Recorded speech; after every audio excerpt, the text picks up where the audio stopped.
जय जय। कुछ साल पहले एक नारे ने बहुत ज़्यादा धुन पकड़े थे, भारत तेरे टुकड़े होंगे इंशाअल्लाह इंशाअल्लाह। जिस वक्त ये नारा जेल से दिया गया था, सनद से लेकर संसद तक हर जगह इस नारे की चर्चा की गई। इस देश में रहने वाले इस आदमी ने और यहाँ तक कि पूरी दुनिया ने का ध्यान इस नारे की तरफ किया था। इतना हौसला मचा था इस बात को लेकर कि किसके बारे में क्या ही कहा जाए, और बड़े जोर शोर से इस बात को उठाया गया था कि भारत एक इनकॉर्पोरेट कंट्री है। लेकिन कई साल बीत जाने के बाद आज मैं इस बात के बारे में बात क्यों कर रहा हूँ? आज इतने दिनों के बाद, इतने सालों के बाद मैं इस मुद्दे को एक बार फिर से क्यों छेड़ रहा हूँ? मैं ऐसा इसलिए कर रहा हूँ क्योंकि मैं पर्सनली वर्ड यूज़ कर रहा हूँ। मुझे पर्सनली व्यक्तिगत तौर पर ऐसा लगता है कि ये नारा सही है। जब ये नारा दिया गया, किस रेफरेंस में दिया गया, उस बात को छोड़ो। अगर उस बात को हम छोड़ दें तो भारत के टुकड़े होंगे, ये बात मुझे सही लगती है। भारत एक इंटॉलरेंट कंट्री है, ये बात मुझे ठीक महसूस होती है। यस, मैं इस चीज़ को एक्सेप्ट करता हूँ कि इंडिया एक इंटॉलरेंट कंट्री है और भारत तेरे टुकड़े होंगे, ये निश्चित है। आज नहीं तो कल होगी, कल नहीं तो बाद में। It's a matter of time कि कब होगी, लेकिन ज़रूर होगी। आज अगर इस थॉट पर, इस बिलीफ पर मैं ये यकीन कर रहा हूँ कि भारत तेरे टुकड़े होंगे और ऐसा होना संभव है, तो मेरे ऐसा मानने के पीछे का कारण क्या है? इस देश में हम चावल तो फ्रूज डालें तो हर तरफ धार्मिक कट्टरता अपने चरम पर है। हिंदू और मुसलमानों के बीच की जो खाई है वो लगातार इतनी बड़ी होती जा रही है कि कोई भी एक दूसरे की शक्ल देखने को तैयार नहीं। आप चाहे नून और मेवात का एग्जाम्पल ले लीजिए, मणिपुर का एग्जाम्पल ले लीजिए, या किसी और जगह एग्जाम्पल ले लीजिए, हर जगह धर्म के नाम पर लड़ाइयाँ, धर्म के नाम पर झगड़े, धार्मिक अशुद्धता है जिसे आप इंटॉलरेंस कहते हैं, वो इतनी ज़्यादा है कि कोई भी व्यक्ति किसी दूसरे धर्म के व्यक्ति को स्वीकार करने तक को तैयार नहीं। और हमारे देश में धर्म को ज़रूरत से ज़्यादा एक अनड्यू फ्रीडम दी गई।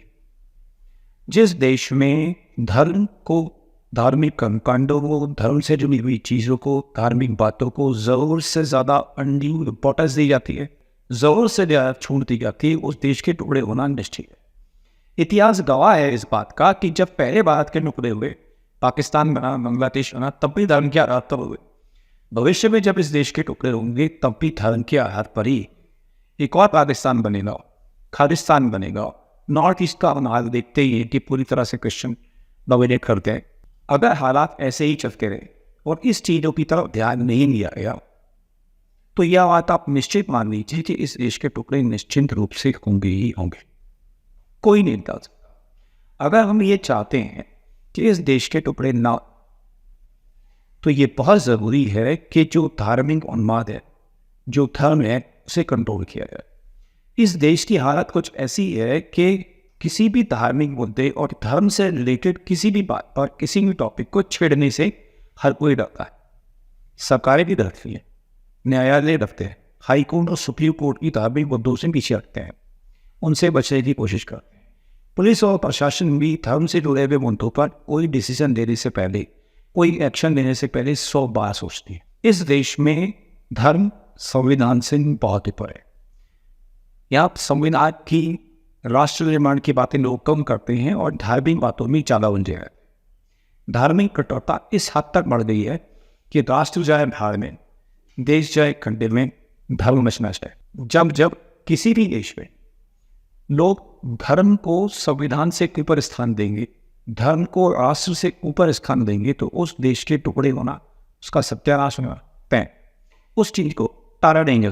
अभी कुछ दिन पहले मैं इंटरव्यू देख रहा था, टीवी पर कुमार विश्वास का एक इंटरव्यू आ रहा था, जिसमें कुमार विश्वास ने इस बात को कहा कि अगर संविधान और गीता में से किसी एक चीज़ को चुनने के लिए कहा जाए तो वो बड़े भारी हिम्मत से संविधान को चुने। जब भी कुरान और संविधान में किसी को चुनने की बात आए तो आप निर्विवाद, बिना एक सेकंड को गवाए हुए अगर संविधान को चुन सके, ऐसा इस देश के नागरिकों को होना चाहिए। लेकिन ऐसा है नहीं। ये सिर्फ बातें हैं। ऐसी जो थॉट्स हैं, ऐसी जो आइडियोलॉजीज हैं, वो केवल बातों में कही जाती हैं, इंटरव्यूज में कही जाती हैं, लेकिन ग्राउंड रियलिटी से बहुत अलग। हमारे देश में धर्म संविधान से बहुत ऊपर है। अपनी मर्जी से, अपनी विलीनेस से कोई भी आदमी संविधान को धर्म से ऊपर स्थान देने के लिए तैयार नहीं।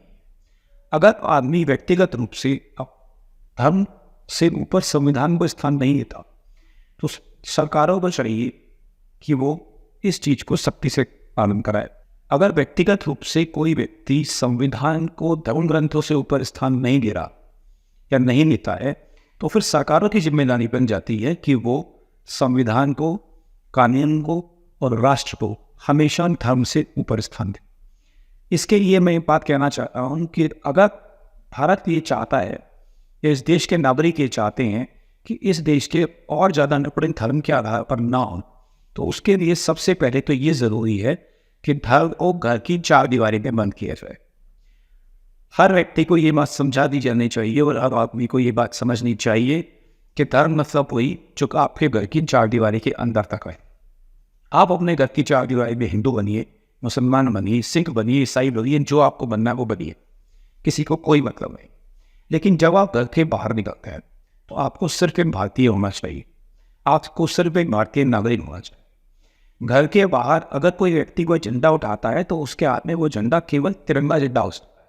तिरंगे के अलावा किसी को भी कोई दूसरा झंडा किसी धर्म का या किसी भी पॉलिटिकल पार्टी का उठाने की इजाज़त नहीं होनी चाहिए। जब तक इस तरह के कानून इस देश में नहीं बनेंगे तब तक इस देश के टुकड़े होने से नहीं रोका जा सकता। और अगर हम इस विचारधारा को केवल जनता पर खुला छोड़ दें कि जनता अपनी मर्जी से डिसीजन दे, इस देश में जनता को इतनी समझदारी कभी नहीं आएगी और जनता इस बात पर कभी भी हिम्मत नहीं।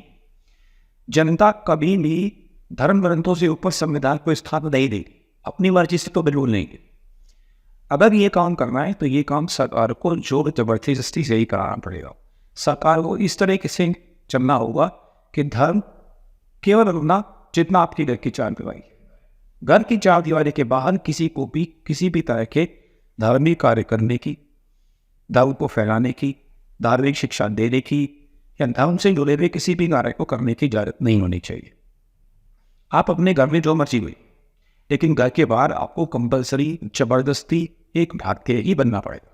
और झंडा अगर आपको उठाना है तो तिरंगे के अलावा कोई भी झंडा आप उठा ही नहीं सकते। इस तरह की कानून व्यवस्था और इस तरह के सब चीज़ों को लाने की बहुत ज़्यादा जरूरत। लेकिन ये सारी बातें जो मैं कह रहा हूँ, ये जो इस तरह की बातें बोलते हैं, ये बातें केवल उन्हीं लोगों को समझ में आ सकती हैं जो हमेशा राष्ट्र को धर्म से ऊपर स्थान देते हैं। और जिन लोगों की साइकोलॉजी में, जिन लोगों के थॉट प्रोसेस में धर्म हमेशा देश और संविधान से ऊपर रहा है, या जिन लोगों ने हमेशा धर्म को देश और संविधान से ऊपर माना है, वो कभी भी इस बात को स्वीकार नहीं करेंगे। मैं भी यही हूँ, आप भी यही है। देखते हैं आने वाले वक्त में क्या होता है और इस देश का भविष्य किस तरीके से लिखा जाता है। क्या एक बार फिर से धर्म के आधार पर इस देश के टुकड़े दे दे? क्या यही और पाकिस्तान बनेगा? क्या फिर से खालिस्तान बनेगा? या फिर इस देश की जनता और इस देश की सरकारें इस तरफ कठोर कदम उठाएंगी और इस तरह के कानूनों को लेकर आएगी कि जो धार्मिक पागलपन है इसे घर की चार दीवारी तक सीमित किया जा सके। इस बारे में आप लोगों के क्या विचार हैं? आप इस बारे में क्या सोचते कि कुरान ऊपर है या संविधान ऊपर है, गीता ऊपर है या संविधान पर है? इस बारे में आपकी जो कुछ भी राय हो कमेंट में ज़रूर बताइएगा। कंक्लूजन क्या है? कंक्लूजन यही है कि या तो इस देश की जनता को इस देश के और ज़्यादा टुकड़े देखने होंगे और जब भी इस देश के टुकड़े होंगे धर्म के आधार पर, इसके अलावा कोई मुद्दा हो नहीं सकता। या फिर इस देश की जनता को अपने इस धार्मिक पागलपन पर स्वयं से अंकुश आ रहा। धन्यवाद।